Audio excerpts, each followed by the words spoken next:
সুপ্রিয় ভিউয়ার্স, আসসালামু আলাইকুম। রাস্তা মানুষকে কোথায় নিয়ে যায়?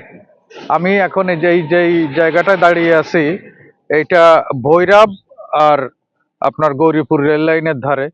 এবং এই আমরা বিরিশিরি যাওয়ার পথে রামগোপালপুর নামে একটা জায়গা থেকে ঈশ্বরগঞ্জ থানার রামগোপালপুর নামে একটা জায়গায় যাওয়ার জন্য সামনে যে আমাদের শম্ভুগঞ্জ ছিল, সেই শম্ভুগঞ্জ না যেয়ে সরাসরি শ্যামগঞ্জে যাওয়ার জন্য রামগোপালপুর জায়গা থেকে আমরা ডাইনে টার্ন করছি। একটা শর্ট রাস্তা, প্রায় 15-16 কিলোমিটার রাস্তা আমাদের শর্ট হবে।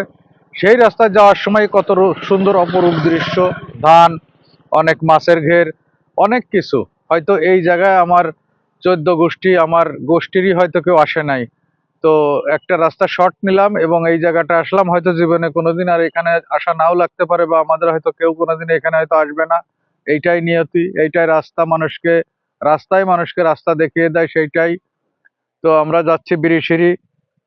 ধন্যবাদ ভিউয়ার্স। এরকম আবারও যদি কোনো একটা জায়গা, কোনো একটা সুন্দর জায়গা পেয়ে যাই, আবার একটা ভিডিও করব, আপনাদের মাঝে ফিরে আসবো। আর এই রেল লাইনটা মূলত আপনার এইদিকে ভৈরব এবং বাম দিকে গৌরীপুর গিয়েছে, গৌরীপুর থেকে ঢাকার দিকে চলে গিয়েছে। আর এইটা আখাউড়ার থেকে, ওইখান থেকে চিটাগাং বা আরো বিভিন্ন জায়গায় রেলটা বিভিন্নভাবে সম্প্রসারিত হয়েছে।